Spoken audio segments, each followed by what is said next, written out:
Coach, we got to address it just briefly. The 10-game suspension, or forfeiture rather, upheld by the Frontier League as of this past Sunday. What was your message to the team moving forward these last few games of the season? I've been pretty honest with them up front from the minute this fell, back on August the 3rd. So, they knew this was a possibility. Then it became a reality. And then with the appeal, we just had, one last-ditch effort. But I think, Mr. Bussing, as well as myself and all the way through the organization, I really didn't think once it went to appeal that it was going to be overturned, even though it makes no sense, the decision, or not overturning it. But, it is what it is. We've been dealt a bad hand. And, I think really the character of these guys, shows through with how they're finishing out the season and how they're playing hard. I think we've won 7 of our last 9 since the decision fell. So, it's a real credit to them. But, just being honest with them, letting them know the situation, and them taking it upon themselves. So, really good leadership in my clubhouse with guys like Schultz and Houck. Houck now is, off the DL and active, so now he can contribute not only in the clubhouse with his leadership, but on the field with his leadership. But, it is what it is, and I think the message from day one was just overcoming adversity. You're going to have adverse calls go against you. You're going to have some errors made behind you. You just got to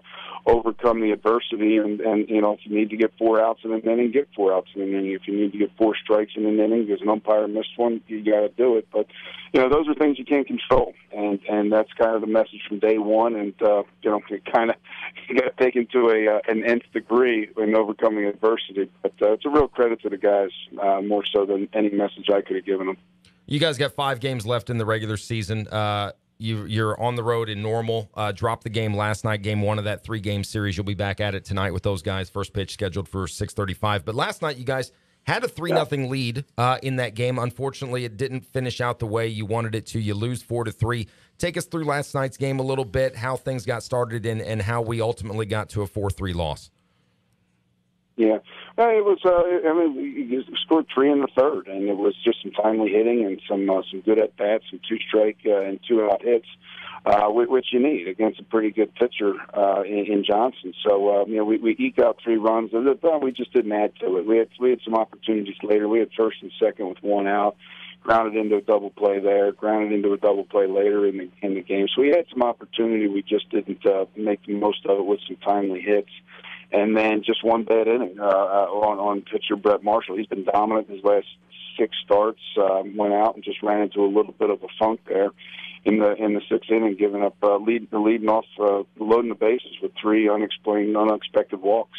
Anytime you give a good team like Normal that kind of an opportunity, they're going to score. And it turned into a sac fly, and then just a AstroTurf cheap base hit to left field. So just a chopper that went over to third baseman Houck's head and ended up scoring the tying and in the end winning run. So it was just just a one bad inning where we just didn't catch many breaks. The ground ball could have easily been the 3rd out of the inning, but it ends up blooping over his head and scoring 2 runs. So just an unfortunate sequence of events. I think we were a little bit road weary with the long trip back from Washington, followed by an early bust the next day.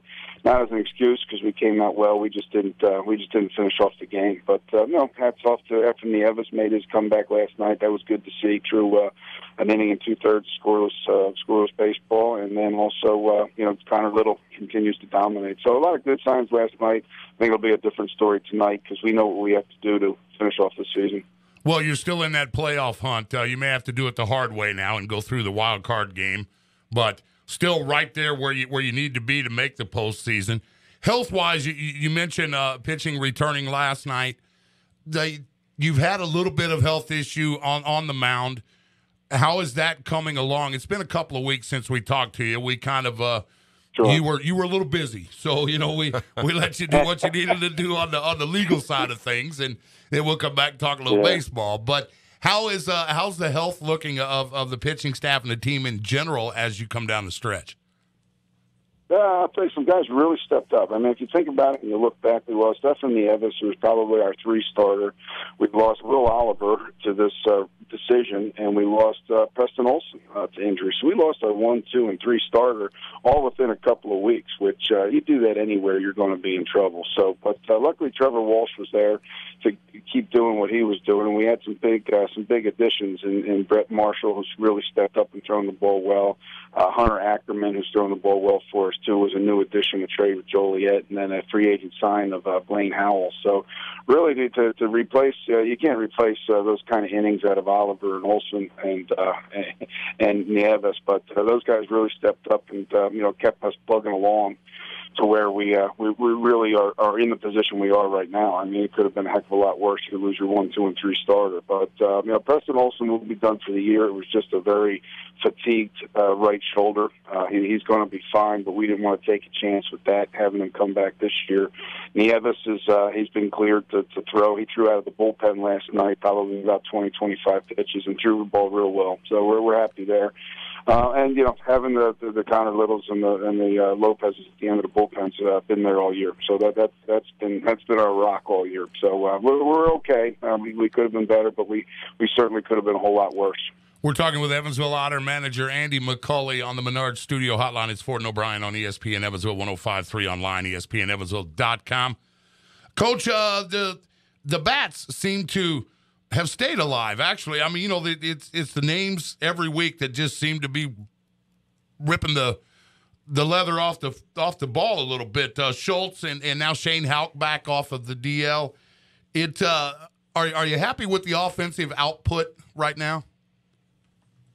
That's been the disappointing factor all year. I mean, I think we were looking at it last night, just back at the room, Max and I, and we're averaging 4.8 runs a game, and that's something that I did not even think would be an issue this year. We've had some down years from guys that we counted on, and really it's a credit to the pitching staff that we are where we are. But in Frontier League baseball, 4 to 5 runs a game is not really what you're shooting for when you go into the season. And with the returning guys I had, I was really looking for a little bit more offense. But, it is what it is. Some guys had some down years. Some guys got struggled. We had some injuries there and there. But really, John Schultz has been the shining star of us offensively.